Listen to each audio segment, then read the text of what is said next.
Alright guys, स्वागत है आपका इस वीडियो में। तो फाइनली यहाँ पे गाचाकुटा का न्यू एपिसोड आ चुका है और जैसे कि आपको याद होगा लास्ट एपिसोड के एंड में ये लोग निकल चुके थे यहाँ पे क्लीनर्स के हेडक्वार्टर्स में जाने के लिए। ये लोग यहाँ पे फाइनली पहुंच चुके होते थे क्लीनर्स के हेडक्वार्टर्स पे और जैसे ये लोग अंदर आते हैं तो यहाँ पे एक रिसेप्शनिस्ट बैठी होती है जिसका नाम सैम्यू होता है। ओके, यहाँ पे एंजिन रूडो का इंट्रोडक्शन करवाता है सैम्यू से और भाई सैम्यू के जो वाइडर इंस्ट्रूमेंट होता है वो उसके ग्लासेस होते हैं, उसकी मदद से वो यहाँ पे किसी के अंदर भी झांक सकती है। हमें दिखाया जाता है यार वो फोक से इधर कुछ मक्खियों को भी मार देती है, काफी ज्यादा फुर्तीली होती है वो। ठीक है, यहाँ पे वो रूडो को स्कैन करना शुरू करती है, उसके अंदर झांकने की कोशिश करती है। वो यही बताती है कि इसके अंदर काफ़ी एथलेटिक क्वालिटीज़ हैं और इसको उस टाइप की ट्रेनिंग की ज़रूरत नहीं पड़ेगी और इसका अपने वाइटल इंस्ट्रूमेंट के साथ भी अच्छा खासा रिलेशनशिप है, लेकिन उसका यूज़ करना इसको ठीक से नहीं आता है। तो उसके लिए उसको प्रैक्टिस करनी होगी कि उसकी पावर को कैसे बाहर निकाला जाता है। तो इंजन पूछता है बस और कुछ तो नहीं ना। तो सैम्यू बताती है कि और तुम्हारे गर्दन के पीछे टट्टी लगी हुई है, उसे साफ कर लो। तो यार ये सुन के इंजन फिर से पागलों की तरह हंसने लग जाता है। ठीक है ना, वो यही कहता है कि अब दोबारा से टट्टी से मत खेलना, ठीक है ना। तो रूडो कहता है कि मैं खेल नहीं रहा था उससे, जिसके बाद इंजन कहता है ठीक है फिर मैं इसको बॉस से मिलवाने के लिए लेके चला जाता हूँ। ओके, हमें दिखाया जाता है कि सैम्यू यहाँ पे थोड़ा थोड़ा शांत हो चुकी होती है रूडो को स्कैन करने के बाद। अब पता नहीं यार उसने कुछ ऐसी चीज देखी होगी जो अभी बता नहीं रही है। ओके, ये लोग यहाँ से जा रहे होते हैं और आज के दिन यहाँ पे शायद काफी कम लोग होंगे तो इनका मिलना जुलाना हो सकता है। यहाँ पे ये लोग एक रूम में आते तो यहाँ पे भाई बहुत भीड़ लगी हुई होती है। तो इंजन दरवाजा बंद कर देता है और वो ये कहता है ठीक है फिर ये मिलना जुलाना किसी और दिन कर लेंगे, अभी के लिए यहाँ से चलते हैं। अब यार रूडो दरवाजा खोलने वाला होता है बॉस रूम का, लेकिन इंजन उसको रोक देता है। वो यही कहता है कि मुझे पता है तुम अंदर जाते साथ ही सबसे पहली चीज ये पूछोगे कि इस फेयर में वापस कैसे जाना है, लेकिन मैंने तुम्हें बताया ना यहाँ पे इन्फॉर्मेशन फ्री में नहीं मिलती, कुछ भी फ्री नहीं मिलता।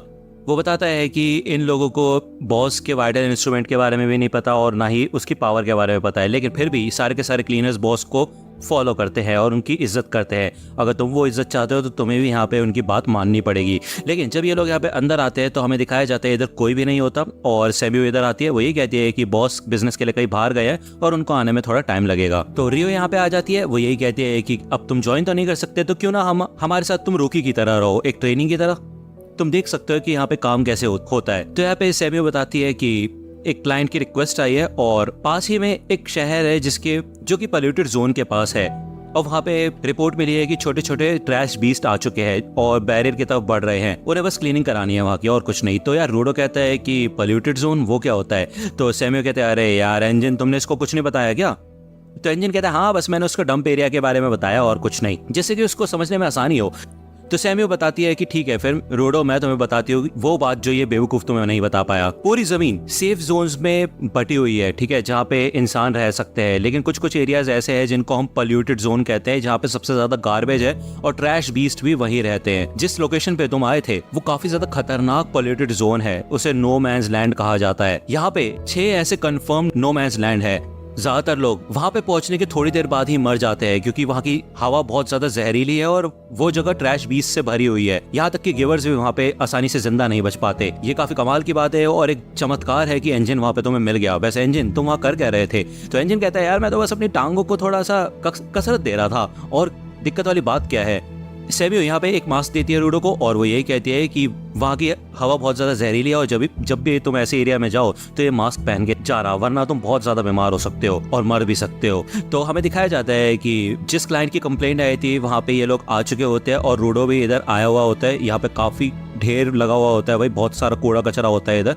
ठीक है, वो ये कहता है कि यहाँ पे काफी सारी कबाड़ की चीजें पड़ी हुई है और पता नहीं उसको कितने मिनट हो गए थे इस हवा में सांस लेते लेते। वो ये कहता है कि जब पहले पिट के बारे में वो सुनता था, जब वो ऊपर आ करता था तो उसने ऐसी ही जगह इमेजिन की थी, लेकिन इतने सारे कचरे को देखने के बाद भी उसको ऐसा लग रहा है कि इनमें से बहुत सारी चीजें वो ठीक कर सकता है और उसको खजाना दिख रहा है एक तरीके से। ठीक है ना, जब वो ऊपर था तो उसने कभी सोचा नहीं था कि नीचे भी यहाँ पे लोग रहते होंगे, लेकिन इस चीज के बारे में क्या उन लोगों को पता है जो ऊपर रहते हैं, या फिर पता होने के बावजूद भी वो इतना कचरा नीचे फेंकते रहते हैं। अब यार यहाँ पे 3 बंदे और होते हैं। तो यार रियो बताती है कि ये सपोर्टर्स हैं। ओके, भले इनके पास कोई ताकतें नहीं होती लेकिन ये भी हमारी टीम का बहुत इंपॉर्टेंट पार्ट है। इनमें से एक बंदा आता है रोडो से हाथ मिलाने के लिए और भाई उसकी ग्रिप काफी ज्यादा खतरनाक होती है, बहुत ज्यादा ताकतवर होती है। ठीक है ना, रियो बताती है कि ये काफी कमाल का बंदा है और इसकी ग्रिप से यहाँ पे वो ट्रैश बीस्ट के आउटर शेल को भी तोड़ देता है। तो सबसे कूल बंदा है ये। ठीक है ना, यहाँ पे इनको ट्रैश बीस्ट के सिग्नल मिल चुके होते हैं। यहाँ पे छोटे छोटे डियर जैसे भाई ट्रैश बीस्ट होते हैं जो आगे बढ़ना शुरू कर देते हैं और ये छोटे वाले होते हैं, ये ज्यादातर ताकतवर नहीं होते और बहुत ज्यादा स्लो होते हैं। ठीक है, ये लोग यहाँ पे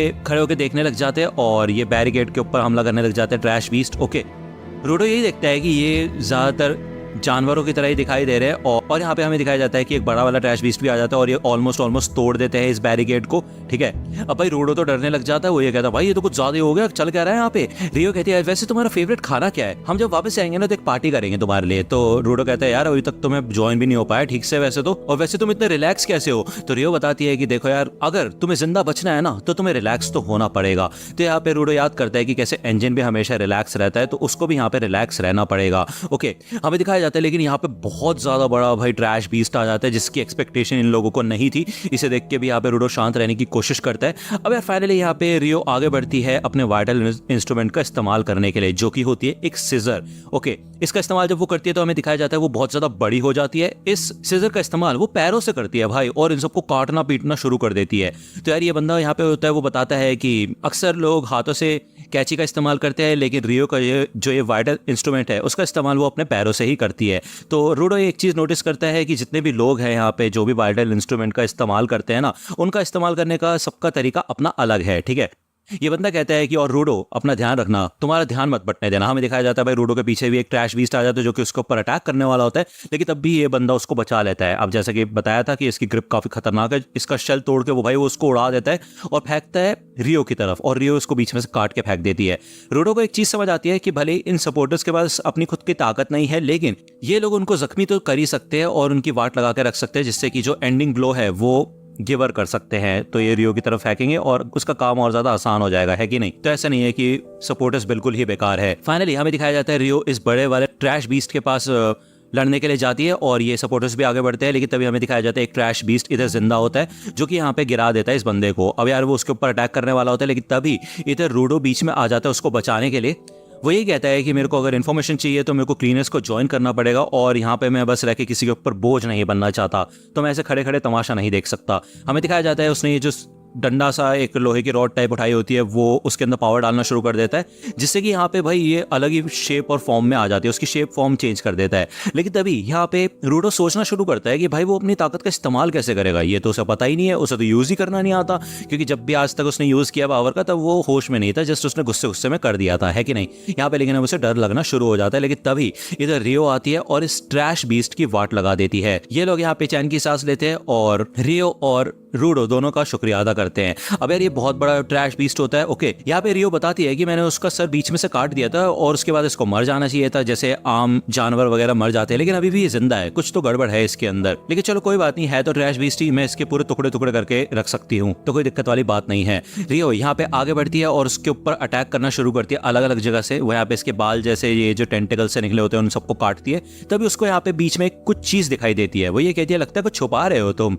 अब भाई ये ट्रैश बीस्ट तो पूरी तरह से पागल हो जाता है, आगे बढ़ने लग जाता है इधर अटैक करने के लिए, और भाई इधर रोडो भी उड़ जाता है, एक पिट के अंदर वो नीचे गिरने वाला होता है, ठीक है। वो ये सोचता है कि भाई वो कर क्या रहा है, वो बस दूसरों के ऊपर बोझ बन रहा है और कुछ मदद नहीं कर पा रहा। तभी ये बंदा रोडो को बेचारे को बचा लेता है और अपने कंधे पे लेके भागना शुरू कर देता है। हमें दिखाया जाता है रियो कंटिन्यूअसली इस ट्रैश बीस्ट से लड़ रही होती है और उसके वीक पॉइंट पे अटैक करती है, ठीक है ना। जिसके बाद ये ट्रैश बीस्ट पूरा का पूरा भाई भस्म हो जाता है, नीचे गिर जाता है। अब ये लोग उसके पास आते हैं और उसको यहाँ पे एक चीज मिली होती है, वो यही कहती है कि इसी से इस ट्रैश बीस्ट को ताकत मिल रही थी और ये एक वाइटल इंस्ट्रूमेंट है। तो ये लोग सोचते हैं भाई चल क्या रहा है यहाँ पे।